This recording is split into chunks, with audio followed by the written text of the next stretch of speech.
وہ ایک عرب ملک کا رہنے والا تھا، کوئی خاص مقصد حیات نہ تھا، صرف دنیا ہی دنیا تھی، اللہ کے ساتھ تعلق بھی کم ہی تھا۔ کتنی مدت سے مسجد جانا گوارا نہیں ہوا، نہ ہی اللہ کے سامنے سجدہ کیا۔ وہ برے دوستوں کے ہمراہ شام سے صبح تک لہو و لعب اور بیکار کاموں میں مشغول رہتا اور بیوی کو گھر میں اکیلے چھوڑے رکھتا، جو اس تنہائی سے خاصی تنگی اور پریشانی محسوس کرتی۔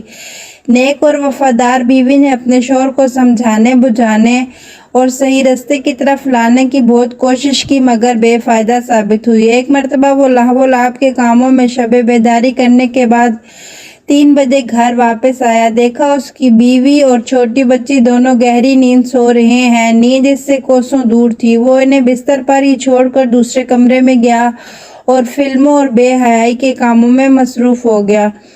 اچانک اس کا دروازہ کھلا اور 5 سالہ بیٹی باپ کے سامنے تھی۔ بیٹی نے باپ کی طرف انتہائی تعجب کے ساتھ حقارت آمیز نظروں سے دیکھا اور بولی، اے بابا، آپ اللہ تعالیٰ سے ڈریں۔ ابا جان، آپ کے لیے یہ نہایت معیوب بات ہے، آپ کو اللہ سے ڈرنا چاہیے۔ یہ جملہ بچی نے 3 بار دہرایا، پھر دروازہ بند کر کے چلی گئی۔ باپ پر بجلی بن کر یہ بات گری بچی کی بات، اور وہ سخت شرمندہ اور پشیمان ہو کر اٹھا اور فلموں کو بند کیا اور خود ہکا بکا ہو کر بیٹھ گیا۔ بچی کا جملہ اس کے دماغ میں گردش کر رہا تھا۔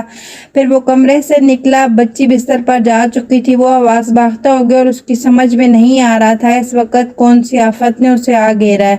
ساتھ ہی قریبی مسجد میں سے نکلنے والی اذان کی آواز اس کے کانوں میں ٹکرائی، جو ڈراؤنی رات کے سکوت کو توڑ رہی تھی۔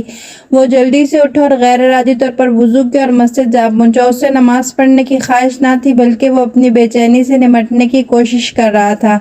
ابھی سجدے میں پہنچ کر پیشانی زمین پر رکھی ہی تھی کہ بلا سبب اس کی آنکھوں سے آنسوؤں کو ایک سیلاب امٹ آیا اور وہ سسکیاں لے کر رونے لگا۔ کئی سالوں بعد وہ اللہ کے سامنے جھکا تھا۔ اس آہوازاری نے اس کو احساس دلایا کہ اب اس کے ایمان کی تازگی کا وقت آ گیا ہے۔ اس نے اپنے دل و دماغ سے تمام گناہ کی باتوں کو باہر نکالا اور اللہ سے سچے دل سے توبہ کیا۔ اب اس کی زندگی کی کایا پلٹ چکی تھی۔ فجر کی نماز ختم ہو گئی تھی۔ وہ تھوڑی دیر مسجد میں بیٹھا رہا، پھر اپنے گھر کو واپس ہوا۔ کچھ سوئے بغیر پوری تیاری کے ساتھ ڈیوٹی پر چلا گیا۔ جب آفس پہنچا، اس کا مینیجر تعجب سے دیکھنے لگا اور اتنی جلدی آنے کی وجہ پوچھی۔ اس نے گزشتہ رات کا واقعہ سنایا۔ مینیجر نے کہا، تم اس بات پر اللہ کا شکر ادا کرو، اس نے تمہیں ایسی معصوم بچی سے نوازا جس نے تمہیں ملک الموت کے آنے سے پہلے غفلت کی نیند سے بیدار کر دیا۔ ڈیوٹی ختم کرنے کے بعد وہ جلدی گھر کو روانہ ہوا تاکہ اپنی بیٹی سے مل سکے جو اس کی ہدایت کا سبب بنی۔ وہ گھر داخل ہوا تو اس کی بیوی نے زاروں کے تار آنسو بہاتے ہوئے اس کا استقبال کیا۔ اس نے پوچھا، کیوں رو رہی ہو؟ بیوی نے چیختے ہوئے جواب دیا، تمہاری بیٹی حرکت قلب بند ہو جانے کی وجہ سے وفات پا گئی۔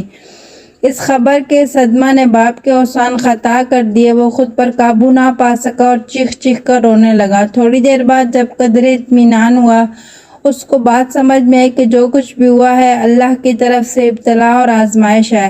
اللہ تعالیٰ اس کا امتحان لینا چاہتے ہیں۔ اس نے دوست کو فون کر کے بلایا، بچی کو غسل دیا گیا، عزیز و اقارب جنازہ پڑھ کر دفن کرنے لگے۔